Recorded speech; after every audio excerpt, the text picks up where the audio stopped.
Thank you very much, Victoria. I will just invite my panel members to come up with me. Firstly, I'd like to invite Lisy Kane, who's the Digital Advertising and Content Coordinator of Pozible, and Lisy's come up from Melbourne today. Our second presenter I'd like to invite up is Paul Niederer, CEO of the Australian Small Scales Offerings Board. And thirdly, I'd like to invite Jim Kalokerinos, Director of Brisbane Angels Group, who also has a background in venture capital. I'd like to thank the Queensland Government for making today possible and the opportunity it provides. No doubt it has been a long afternoon, probably overloaded with content, strategy and fresh ideas. What we're trying to do with this panel session is we've got some people who represent great thinking, ideas and innovations for how earlier stage and innovation products and services can raise funds to develop the opportunity of your business. So the structure we'd like to do this afternoon is basically I'll ask our panelists to answer a few questions, really give you a bit of background what's happening in their industry spaces, and from there we'll have questions going out to the audience. So we'll get underway. The first question, and I'll start with Lisy, with Pozible, the focus there is reward crowdfunding. With Paul, the focus there is equity crowdfunding. And thirdly, with Jim, focusing on early stage equity, venture capital, business angel. So the first question I'd like to ask for Lisy is, can you provide just a quick insight and update into your sector of the market, please? Is this working? Yes, it is. Awesome. So crowdfunding is relatively new. Our company is only 4 years old, so we had our 4th birthday this year. As you know, Kickstarter has moved over to Australia, so they've started opening up here. Indiegogo also has a presence in Australia. Luckily for us, we've had no diminished in our input of projects. We've actually had our best month ever last month, so we've continued to grow. So we were really excited that didn't really affect us. We have a really passionate, project creators in Australia at the moment. And what we've been doing is expanding overseas as well, as we've kind of seen different niche markets opening up. America is obviously very saturated with the Kickstarters and the Indiegogos, so we've actually turned our heads over to China. China, there's a lot of awesome tech projects coming out of there at the moment. So we've kind of gone in there and are trying to, we've set up an office there. We have about 8 staff at the moment, 8 to 10 staff, and we're actually actively looking for awesome project creators. They've kind of gone from being known as the manufacturers of the world to actually having all that manufacturing equipment and actually creating these awesome technology projects for like a third of the price, because everything comes from there. So that's, I guess, where we're at the moment in the industry. As for in Australia, music and film is still our bread and butter. That's where we get a majority of our projects coming through. But we've seen a really interesting change. Food and beverage is starting to really become an awesome thing, because I love food and I love beverages. So for me, it's really exciting. We're getting awesome boutique liquor, farms in regional Victoria, regional New South Wales, raising money for example, we had a girl, she was 18 years old, raised money to get an egg cleansing machine, Madeline's Egg. So she had her own egg farm, and she was using bitcoins to sell these eggs, and it was just one of those awesome little cross between a farm and awesome tech together. So we've seen all these new things coming through. Journalism is once again another big area that we continue to see a lot of projects come through. What else is the thing? And our success rate continues to be really high. So that's something that everyone looks at when they look at crowdfunding. Each crowdfunding company has a different way of how they manage it. We really rely on the fact that we work closely with our project creators. So we are about 57% success rate compared to Indiegogo, which has a much lower one because they have a different structure again. So it's not that they're not as successful, it's just they just have a different way of approaching crowdfunding. And Kickstarter, once again, they have a different, I won't say what they are because I might get in trouble, but you can look them up. It's all online somewhere. But yeah, depending on the type of crowdfunding platform you go to, they all have their different pros and cons. So it's one of those things that will change. There's obviously things in the news all the time about legislation that's going to change and affect crowdfunding, but at the moment, it's going really well. Thank you very much, Lisy. So from reward crowdfunding, we'll just cover off on equity crowdfunding. So I'd like to invite Paul just to provide a bit of insight into how the Australian Small Offerings Board works, which has been around for many years and is based here in Queensland. Yeah, thanks very much. I thought I'd give you a bit of context, first of all. Like, if you look back 100 years ago, people that wanted to invest in things, whether it was a new steamship journey or something like that, congregated locally. And they put the money in locally, and after a while, local stock exchanges developed, and there were stock exchanges in all the major cities, plus many other ones in Goldfields and Newcastle and places like that. So that was fine until people realised that you could trade shares. And so then they became stock exchanges rather than funding platforms. And what happened then as a result of that was that in the end they were virtually all were, because they could, the most efficient way to trade was to have one big entity like the ASX. It all ended up there. And if you look at the stats now, the $1.3 trillion that goes through the ASX, only 5% of that money goes into businesses, into entities to raise capital. And so the trouble with centralisation as well, it brings regulation and it brings intermediaries and lawyers and accountants and people that need to have a feed out of people raising capital. And so against this background, you had the internet becoming better and better at connecting people for like peer-to-peer transactions. And then on the other side, you had people that they don't want to take the advice from their intermediary or their broker on what to invest in. They want to invest in things that are meaningful to them. They want to invest in the projects like on Pozible that they felt good about, and they wanted to establish things. So with that two things of the ability to connect by peer-to-peer and the meaningfully wanting to do things, out of that has come crowdfunding.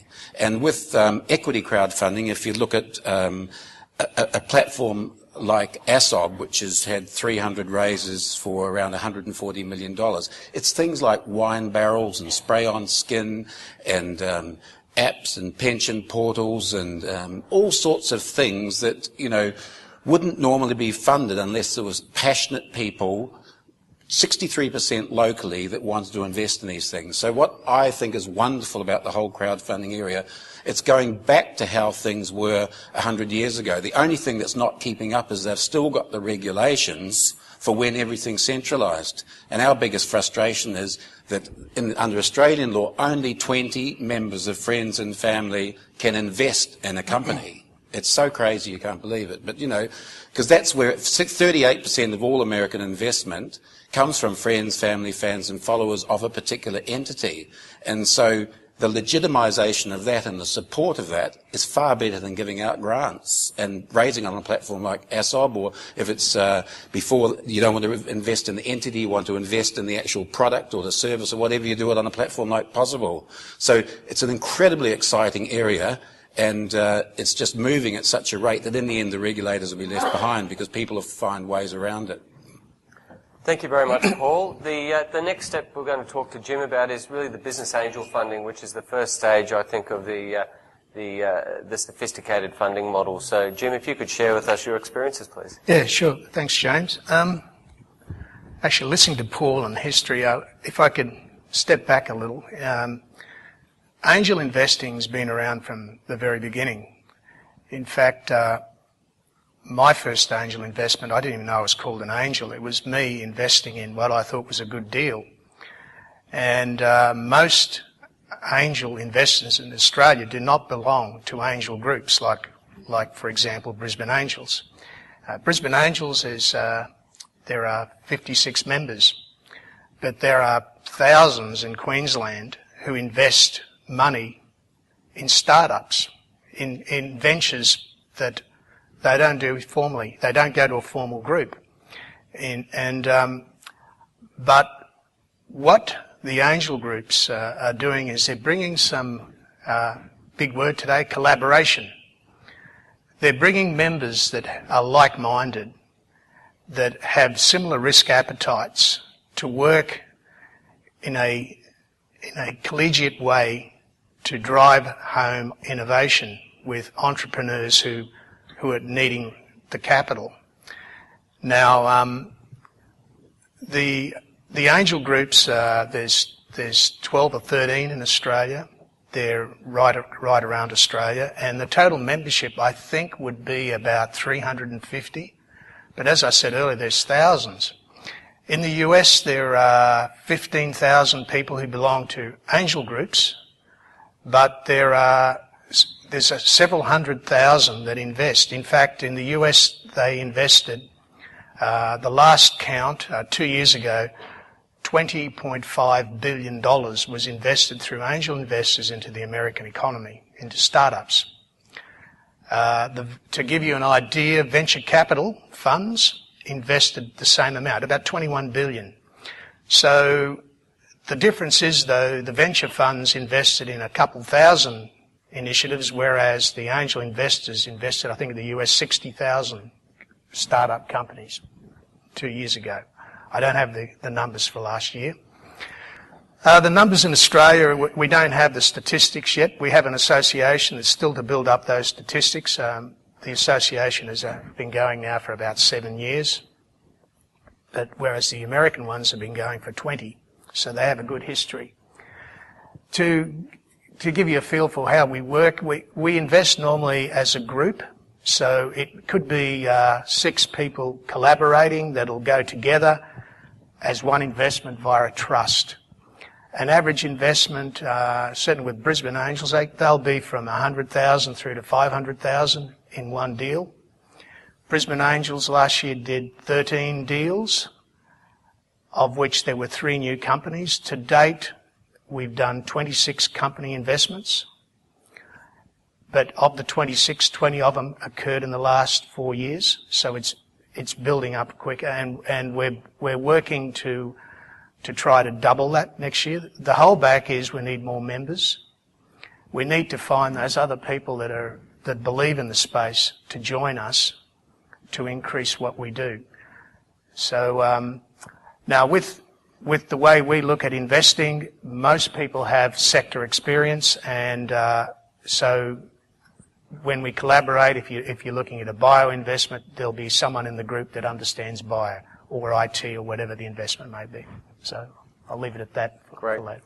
Thank you very much, Jim. I'd actually like to ask a question of the room. How many people here, I guess within your own role, your company, would have to be involved in a capital raising process? Just to raise your hands. And of those people, keep your hands up. Have you done it before? So there's a bit of experience in the room. One of the things I'll actually just compliment on the conversation we've just had is there's various forms of capital raising for companies, and the success we've seen in a lot of those businesses who have gone on to raise capital is having an understanding of their position in the market and where the funds come from. One of the most, growing sectors we're seeing is strategic investing. And strategic investing is where another company invests into your business for strategic benefits. Quite often it's longer term, more patient capital, and it provides more synergies. The private equity side, which is a step on from venture capital, is really consolidation type gains. Then you have other pre-IPO type capital raising. So there is a vast amount of capital out there, and the more you understand about what the market's prepared to provide, the better the opportunities you have of actually achieving that. I'll go to our next question now, back to Lisy. If you could just give us an insight over the last 12 months, what are some of the transactions and I guess the industries you mentioned before, based around sort of music and film and that sort of thing? So what are the trends you're seeing? Because we know at any time investing, some industries are hot, some are not. Please share with us. I guess in the last 6 months, so we have a rotating top 10 of what are our biggest projects. In the last 6 months, the top 5 have all happened in the last 6 months, I think. So I said film and music were our biggest projects, but in the top 5 they're not there, just because the type of projects that have been our most successful projects have been super engaged and have raised a lot of money. Our transactions are only, so we use PayPal, just normal direct debit payments, and Bitcoin, as I explained before. But our number 1 project was actually a gaming event, surprisingly, considering, like I said before, film and music is our bread and butter. So it's a company called IRL Shooter. They actually took out number 1 and number 3. So then the projects that they are number 1 for, they have raised $359,000, and their third project, I think, raised around $250,000. So together they've raised a lot of money. This event was actually to have an in real life gaming experience where you prepay your tickets via the platform, and you get a team together, and you go to a secret warehouse, and you get a a pretend gun, a pain belt, and you basically get pushed into this maze of sorts. So there's actual zombies that come at you, and if you get attacked, you get a little zap on you saying that you've been attacked. So people travelled, it's based in Melbourne, but people travelled from Brisbane, from all different places in Australia to go to this event because there's nothing like this at the moment. You've got paintball and you've got laser tag, but this is something completely different. So they did really well in getting their team together and really explaining what they were going to do. And they did the road shows. They were going all over Australia to all the different Comic Cons and everything to promote it. Another really successful project, as I was explaining before about China, was one of our Chinese projects. So it only finished last week. I've been working really hard on it, and it raised $311,000. This is all Australian, by the way. So it was a smartwatch. And there are a lot of smartwatches out there at the moment, but this one was quite, I think it was about $40 to buy from the first early bird price. So it was much cheaper than the Jawbones and the Fitbits out there. So it did really, really well. A majority of the pledges were from China, but we had about 30% from the Western world. So that's something that we've been trying to do, is to encourage the bridge between East and West. So we're encouraging Australian purchasers to buy these awesome Chinese products. Another project that actually finished up about a month ago now is out of Brisbane, and it was a company called Culture Magazine. They're a hairdressing magazine, and we had no idea about this project, and the only reason we noticed it was because they raised $201,000 in 4 days. Their project was only 6 days long. Their magazine was going to get shut down if they didn't raise this money. They had an advertising deal not go through, so they needed to raise money very quickly, and they completely blew us away. Brisbane, small Brisbane, very niche. It's only hairdressing. It's not fashion, which is a bigger audience. It was very niche, but they had all these people that got together and helped raise that money in 4 days, and we just saw it come through very quickly, and we're like, oh, that's the thing. So they're surprisingly, like I said, the rest of the top 10, there's a lot of film within that top 10, but those are our top 5 at the moment. Thanks very much, Lisy. Paul, some of the insights and some of the transactions you've been processing? Yeah, it's interesting listening to that because on the reward side, it's often about instant gratification. Like the people that save the magazine. And if they get a movie, they invest in a movie, then they're going to get a copy of the DVD. They might go to the premiere and things like that. So then you look at equity, and equity is actually about, you're not investing in the products, you're investing in people that are going to give you a share in their company. And you're hoping if you give them $10,000, in 3 years' time there's going to be an exit or something so you get your money back. Exits are good, aren't they? Absolutely.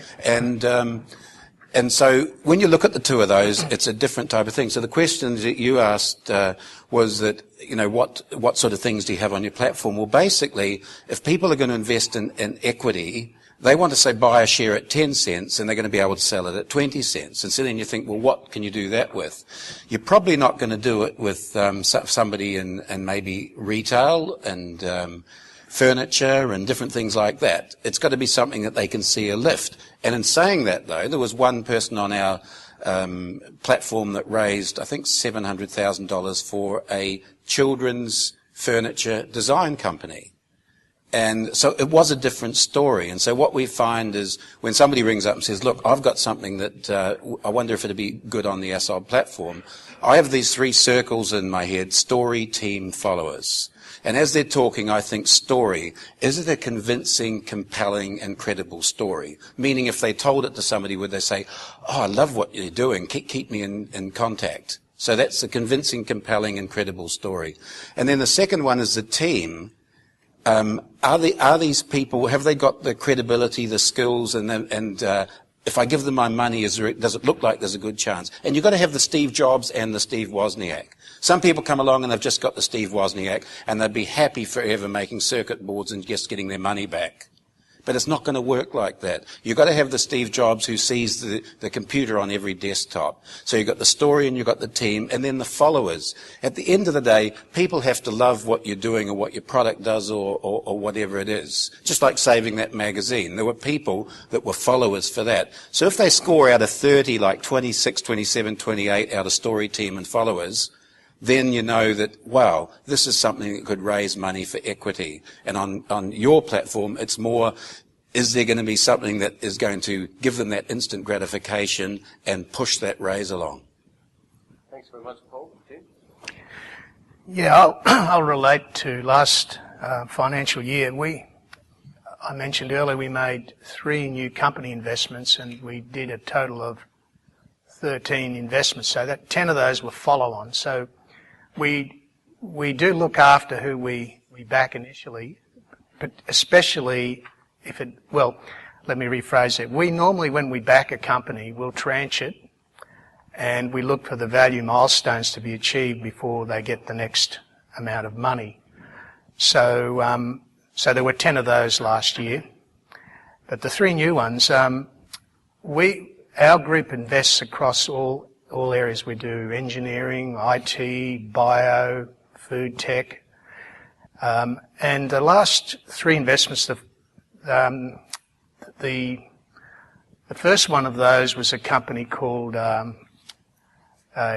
Tenacitech, which we talked about this morning. Australia ranks 33 in the world for collaboration with universities. Well, I have to say that Brisbane Angels certainly bucks that trend. We've now done 5 co-investments with technology coming out of universities. No, actually 6. 4 of those out of University of Queensland and 2 from down south.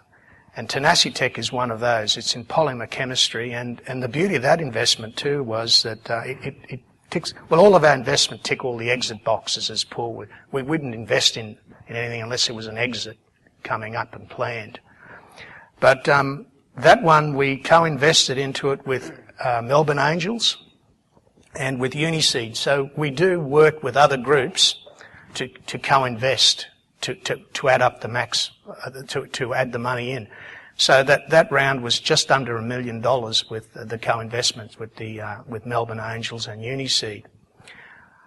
Just on that point, you'll find that angel investments normally over 2 years give a 4 to 5 multiplier on other money. So that $1 million is probably going to attract within 2 years through grant funding and follow-on investing from other people, maybe $4 to $5 million if it follows the trend that is around with our investments. Now, another investment which was different was a company called Anatara. And Anatara Life Sciences, actually, this is probably going to be one of the quickest exits we've ever been involved in. Well, theoretically it can be because it's listing on the stock exchange before the end of this year. Now, we came in November last year. Anatara Life Sciences, now pineapple extract as an antimicrobial for stopping diarrhea in pigs, as well as human. There's a whole lot more to come, but that's the start, and it's got a low barrier to entry to make money in the veterinary area as opposed to the human life sciences. And the other company is an IT company, BDS. So you get a feel we cover all the areas, and what we look for is we look for a good uplift in the multiplier. So we're not about putting 10 cents in to make 20 cents after 5 years. We normally like to look at something that'll probably give a multiplier of 5 to 10 times in 5 years, and we look for a story that makes sense on how that's going to occur. So, and that means looking at the milestones to get it to exit. They've all got to make sense. So that's how we make the investment.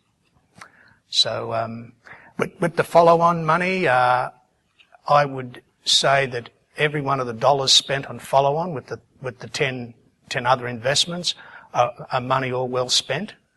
They've all been presented to the group. The people that have invested in them all understood the reason for doing so. It all made sense because of milestone achievement, and that's how we run at Brisbane Angels. Okay. Great. Thank you very much, Jim. Within the Queensland Leaders Network, one thing we've noticed, I guess, over the last 6 months is a change in the industry focus for investments. We've been going for about 8 years, and 4 or 5 years ago there was such a strong interest in engineering and resources, and we've seen what's happened to that industry recently. In the last 7 weeks, we've had 3 of our companies raise over $20 million. The first one was Nimble, the small little smart loans. Theirs was to raise for the technology platform to take them national and other way. Second company was Syntep, which was a water technology services recycling company. Very amazing. The driver behind that is the founder. He's ex-top 4 accounting. He's got a photographic memory. He's got an amazing technology and a tenacity behind him. And one thing I want to come back into our last question is, what are some of the skills people see? So one of the areas we are seeing now is technology is coming back to the forefront on investor interest, and I think that's because the resources did dominate the market for so long, but technology does provide that leverage platform. The final question I'll just ask of our panelists this afternoon is, what are some of the challenges and opportunities they're seeing in the deals being done? And probably a question which I didn't pose to them is, what are the characteristics of success? So of the companies that you've really seen might be going to IPO, what has driven and the way they've done that, their characteristics? Thanks, Lisy. I think I touched on with RL Shooter, it's about for crowdfunding for rewards, it's about the community. It's about them being able to actually engage with their community and take them along on the journey with them and involve them and talk to them and not be badgering them every day about, pledge for this, pledge for this. It's about actually engaging them. That's where we see the biggest successes are from. Regardless of the dollar figure, the ones that hit the mark and continue on and come back again and do another successful crowdfunding project are the ones that actually sell their story. As for challenges, I think going back to social media and everything, a lot of our projects are having now to rely and be really social media savvy. This is a big driver of our traffic to our website, and Kickstarter and Indiegogo are very similar. So some of our projects aren't savvy with social media when they come on board.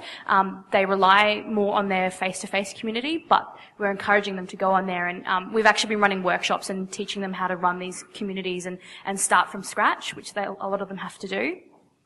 Another challenge we're facing at the moment is media saturation. Crowdfunding's in the news all the time.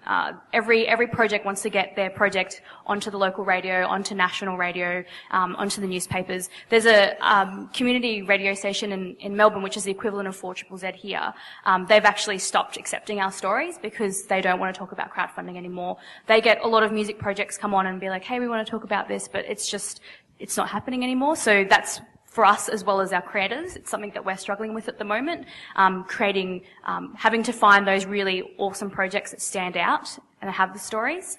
I guess some more problems that we are having are with regulations changing and everything. So recently there was the one about GST, so they're considering reviewing, is GST going to be considered something that they'll look at with Australian crowdfunding. So there are a lot of challenges, but there are a lot of opportunities, as I said before, with creating awesome communities. And we have some great examples, and we always just try and circulate those examples back to our creators to show them that you can do it and this is how you will do it. So that's something that we're really finding great for our audiences, is creating these little how-to booklets and how-to workshops to get them really empowered to go on and create their own stories. So, yeah. Thank you very much, Lisy. Over to you, Paul. So some of the characteristics of success you've seen?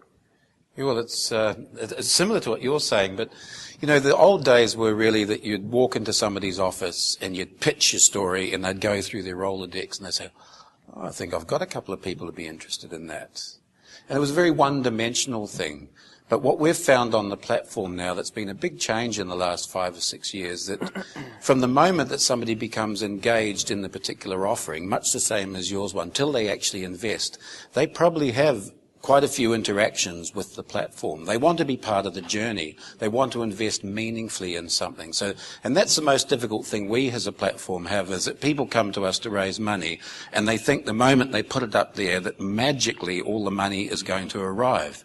But the statistics are around 40% of the money will come from people 1 degree out from you, out from you and your capital raising team. It might be you're a lawyer, your accountant, the person helping you at ASOB's list, all those type of things. But one person out from that, 40% of your money. The next 40% will come out from friends of them.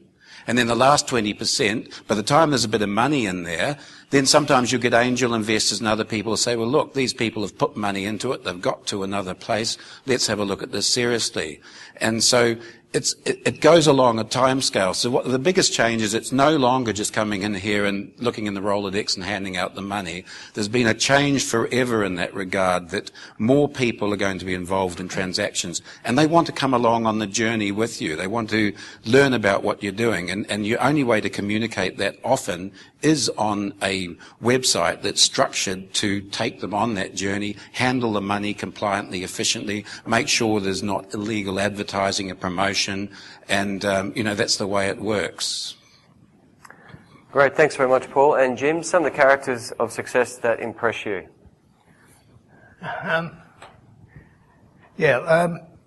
Look, the simple thing, the answer to that is we look at something that's it's got to be attractive. That's simple to say, but it's got to be.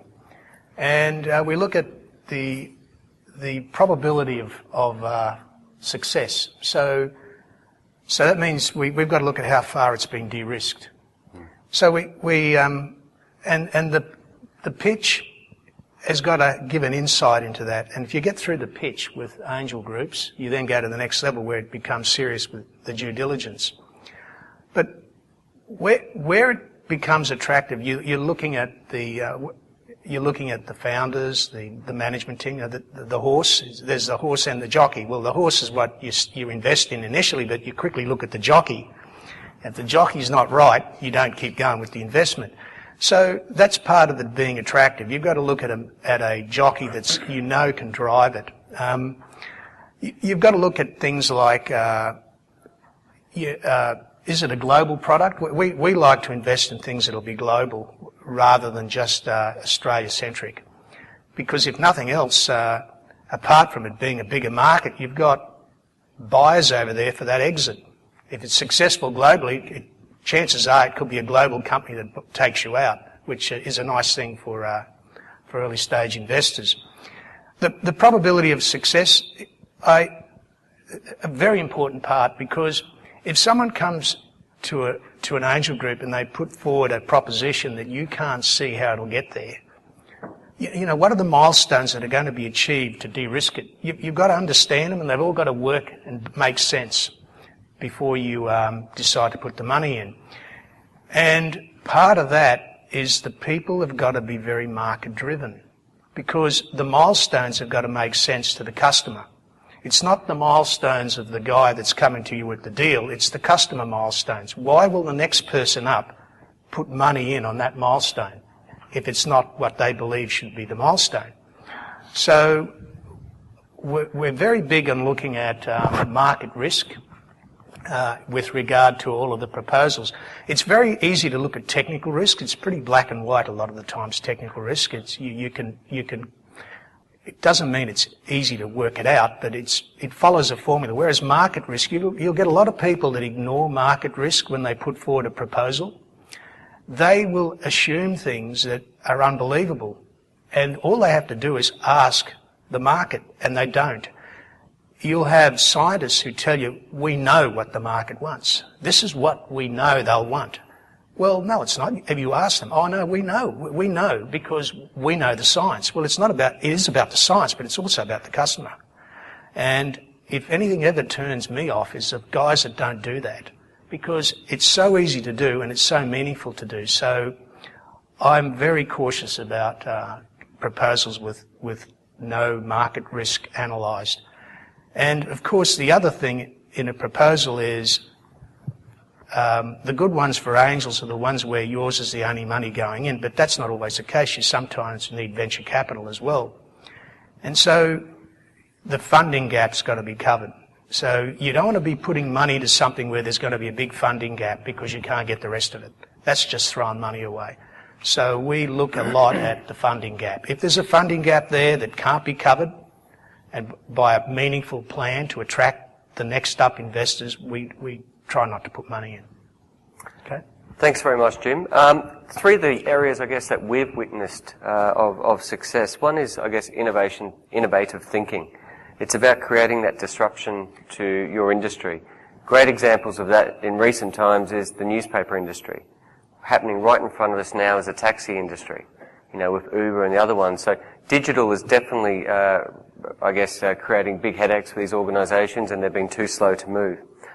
The second point I'd put out there too is tenacity. And tenacity, I think, is extraordinarily necessary in raising funds.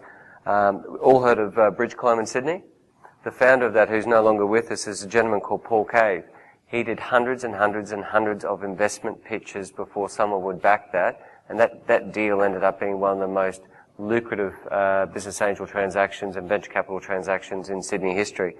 And the last one I'd really point in your direction is to listen and ask questions. You know, there's many opportunities where people will give you advice, not always what you want to hear, constructive and other advice, but the fact is, if they didn't care, they wouldn't bother. And you don't have to take that advice, but I would strongly recommend when someone is prepared to actually give you some time, listen to it, think about it, and the second point behind that is ask questions. You've got an amazing panel of people in this room, the contacts through the Queensland government, the contacts, you know, a lot of these people may not have your answer, but they'll know someone who probably does. So ask for referrals, ask for questions. If you're taking on this funding or capital raising journey, it is a long, tedious road, but it is something that is definitely worthwhile, and you cannot do it yourselves. I'd like to thank Lucy, Paul and Jim, and please, we'll be around after the session. If you've got any further questions, use this opportunity to ask the questions, but make sure you listen to the answers. Thank you.